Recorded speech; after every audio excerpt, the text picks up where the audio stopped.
Bueno, ya estamos aquí en la mesa, que me da mucho gusto compartir esta noche con Luis Miguel González. ¿Cómo estás? Encantado de estar acá. Buenas noches. Buenas noches, Fausto Pretelín. ¿Qué tal? Buenas noches. Alicia Salgado. Buenas noches, José Luis. Reencontrarnos Luis otra Miguel vez. Fausto. Sí, de nueva cuenta. Sí. Bueno, pues este título 42 que se toma es un segmento de la Ley de Salud Pública de los Estados Unidos y es un recurso que se tiene que impide o restringe el ingreso de no solamente de personas, también de mercancías, cuando existe una alarma, una alerta sanitaria. Tienen esta disposición. Vino el asunto de la pandemia del SARS-CoV-2 y entonces el presidente Trump echó mano de ese recurso, lo implementó y esta noche terminó. ¿Qué reflexión podemos hacer así de saque? ¿Quién se arranca? Pues no terminó, o sea, sigue ahí el título 42, pero las medidas de excepción que invoca son las que terminan. Lo que siempre sigue y está vigente es la ley de inmigración de los Estados Unidos, sí. como debería seguir vigente cualquier ley de inmigración, incluyendo la de México, respecto al cruce ilegal de personas y mercancías, ¿no? O sea, te las devuelven, si no cumples con los requisitos fitosanitarios, te los devuelven. O sea, yo creo que eso es lo más normal cuando termina una emergencia, y hoy terminó la emergencia formalmente en los Estados Unidos, ¿no? Creo que Alicia se puso muy al pie de la letra. En el contexto lo que tenemos es que hay una competencia entre republicanos y demócratas por ver quién es más duro con los migrantes. ¿Eso le gusta al votante norteamericano, esa dureza? ¿Quieren un gobernante que se ponga así, que levante muro como prometió? Que por cierto ni lo consiguió, pero en fin. Creo que la primer batalla que ganaron los republicanos, la parte más dura, fue poner el tema de la migración como un peligro para Estados Unidos. Una vez que lograron imponer esa narrativa, para los demócratas fue muy complicado zafarse. Y entonces lo que estamos viendo es Biden, como bien dice Alicia, dice se acaba la emergencia, pero no hay ninguna razón para que crean que la entrada a Estados Unidos va a ser más fácil.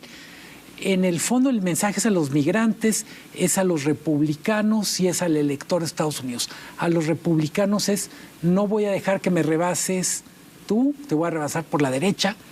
Y básicamente a los votantes es no soy yo el flan y el otro no es mejor que yo para tratar mal a los migrantes. Bueno, pero bueno, eso es lo que nos acaba de decir Miguel, es como lo ven allá y cómo se usa este tema para cuestiones políticas electorales. Pero tenemos, Fausto, pues una crisis. Y son personas, y son familias, y son niños. ¿Cuántos niños hacen ese recorrido solos? Y eso sí nos afecta. Nos afecta mucho. Claro. Es una crisis en donde se demuestra que fracasó el presidente Biden.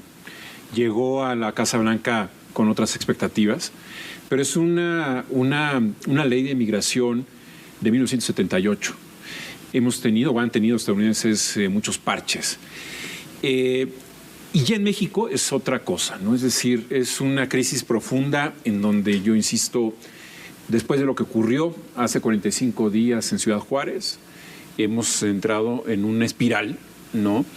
Peligrosa, en donde se demuestra que no tenemos las condiciones para asegurar a los migrantes el mínimo indispensable de tranquilidad o de refugio, ¿sí?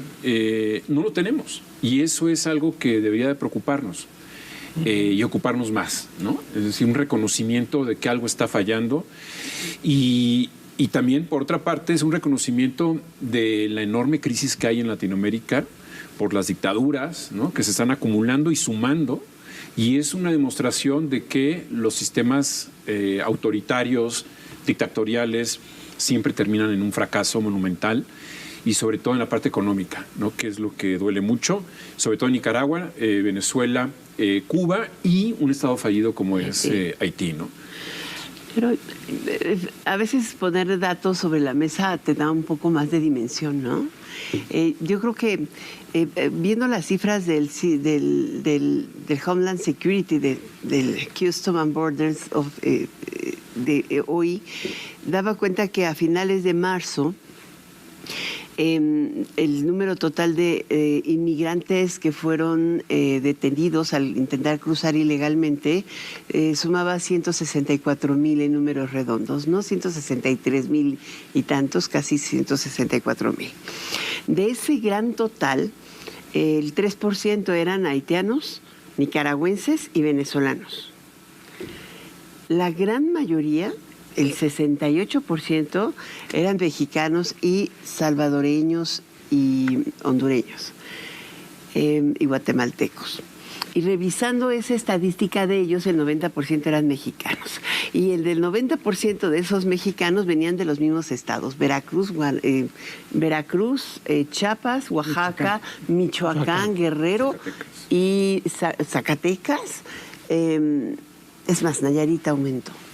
Creo que tiene que ver mucho con inseguridad, tiene que ver con que las condiciones de expulsión a las que se refiere pues el presidente están perfectamente vigentes en todos los estados expulsores de este país, que son los que más expulsan migrantes ilegales con la esperanza de cambiar de vida.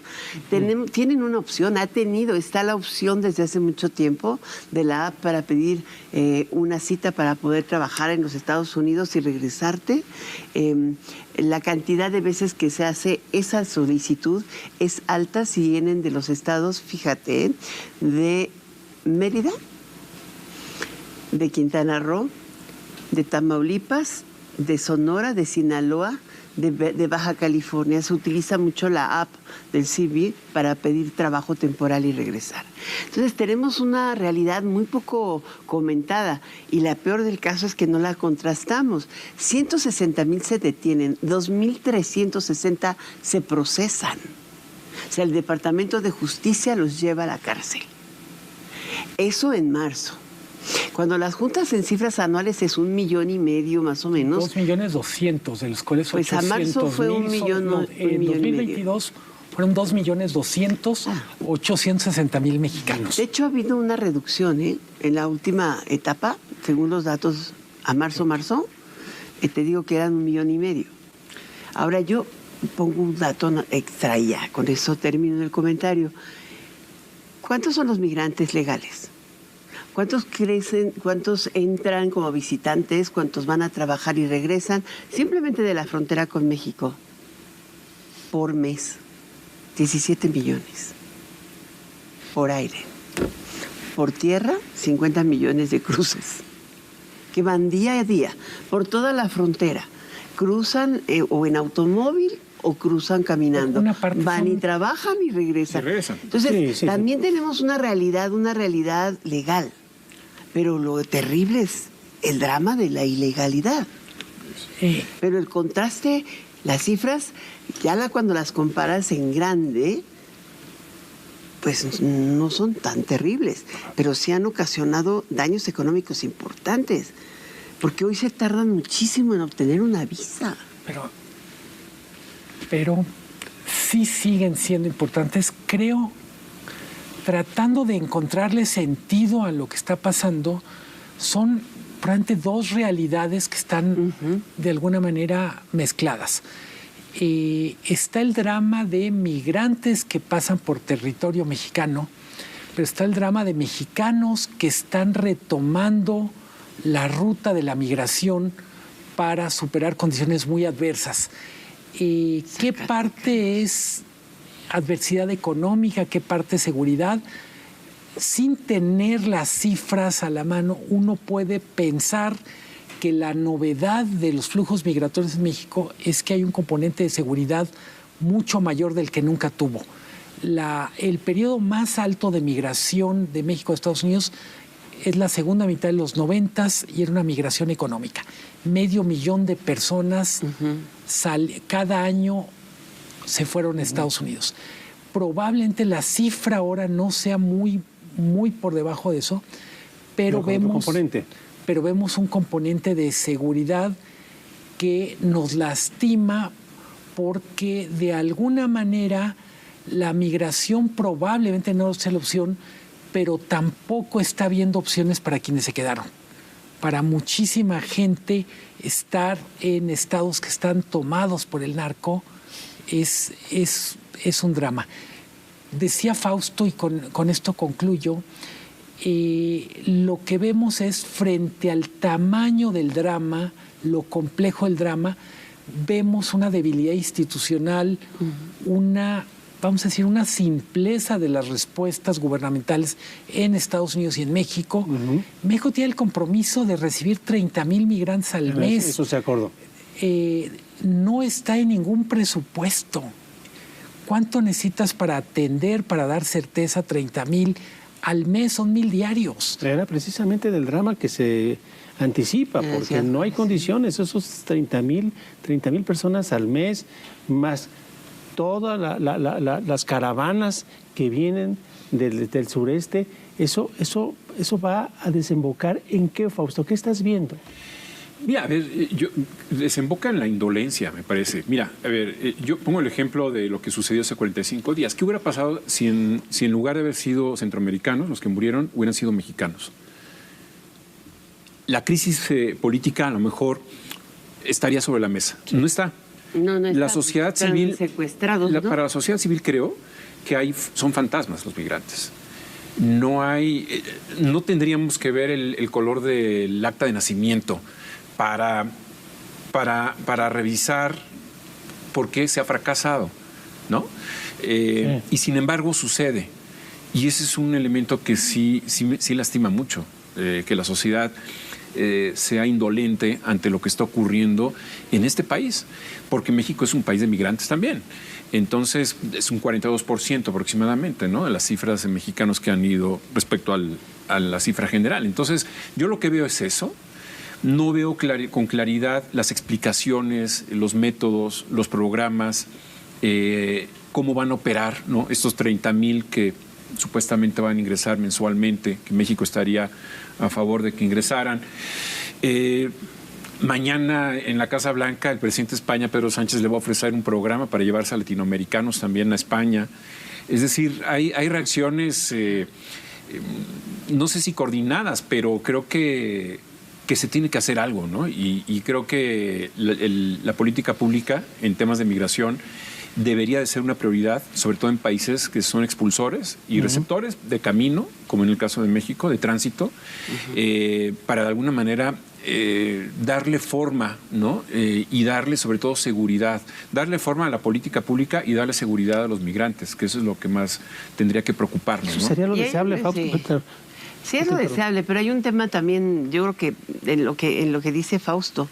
Si tú ves, no tenemos una definición clara de política migratoria en México. O sea, sí, un día te hacen un visado extraordinario, o sea, de la noche a la mañana para visitantes de Brasil. Tenemos un flujo de turistas de Brasil bastante noble y fuerte. Se estaba convirtiendo en en el segundo país exportador de turistas para México, generador de divisas, y hoy simplemente desapareció del mapa en 2 meses. ¿Por qué? Porque se les ocurrió poner la visa. Decían que era una petición de los Estados Unidos porque una muy buena cantidad, dado un vuelo directo de una aerolínea, pasaban creo que tonó una bombilla. Exactamente, una bombilla. Seguro. No más que se asustó. Nadie me lo quita. Un brasileño te puso ahí. Ándale, pasaban hacían escala en Cancún o en la Ciudad de México, y de ahí se iban a Tijuana, y en Los Ángeles es mucho más fácil llegar para allá buscando el acceso. Entonces, ¿visas? O sea, ante un reclamo de un lado de la frontera te vas y le metes un visado a otro. O sea, son cosas que ves como reacciones erráticas. Porque no hay costo político. Pero además hoy el presidente diciendo que se va la Guardia Nacional a la frontera sur, ¿que no ya estaba ahí? No, ya estaba, son más elementos. Pero a ver, Fausto recordaba el tema de la tragedia en esta estación migratoria en Ciudad Juárez, un incendio la noche del 27 de marzo. Y la primera reacción que hubo en el gobierno federal fue en la Secretaría de Gobernación, dijo, no, yo no soy responsable de la política exterior, el responsable de la política exterior es el señor canciller. Y luego ya tuvo que rectificar, pero así están las cosas. Tú hablabas, Alicia también, Miguel, no hay claridad en cómo es la política migratoria en este país. ¿Qué se quiere? ¿Cuáles son los objetivos? No lo sabemos. A ver, tengo la impresión, hay mucho más claridad respecto a qué esperamos en la frontera norte, con todo el desorden que hay, que respecto a lo que queremos y hacemos en la frontera sur. Y me parece que el solo hecho de que tratemos de manera tan desigual las dos fronteras nos da una idea de la esquizofrenia, de la malhechura. O sea, la frontera sur está viviendo una crisis tan grande como la frontera norte, pero incluso decía Fausto, y me gusta mucho la expresión, los migrantes tienen un estatuto como de fantasmas. Hay fantasmas en la frontera sur, hay fantasmas en la frontera norte, pero también hay fantasmas en casi todas las grandes ciudades. En Ciudad de México, para los que nos están viendo, por Viaducto, muy cerca de llegar al cruce con Insurgentes, vemos haitianos pidiendo limosna, pidiendo juguetes, literalmente toreando coches.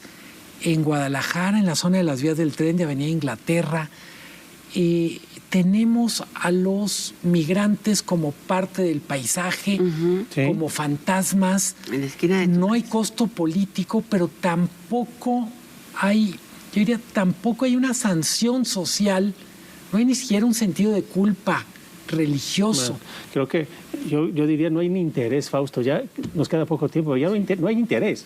No hay interés y digo, no hay costo político, pero en Estados Unidos es una herramienta política muy fuerte, ¿no? Que es lo que vamos a ver de aquí al 24, es decir, el uso, el manoseo, ¿no? El tema de los migrantes, y México está metidísimo en ese tipo de políticas y ahí nos van a meter. Sobre todo ahora que aprobaron la nueva reforma a la ley de inmigración, ¿sí? ¿No? Así es. Hoy justamente la aprobaron los republicanos, ¿no? Creo que nos recetaron la misma. Más muro y más garrote. Bueno, con una bombilla menos, un susto de Alicia, nos vamos. Gracias, Alicia. Gracias. José Luis. Miguel, Fausto, un gusto como siempre. Sobre todo gracias a usted que nos acompañó en esta mesa a propósito del fin del título 42. Quédese con Jorge Fernández Menéndez y Viviana Belsazo en Todo Personal. Nos vemos mañana. Gracias. Buenas noches.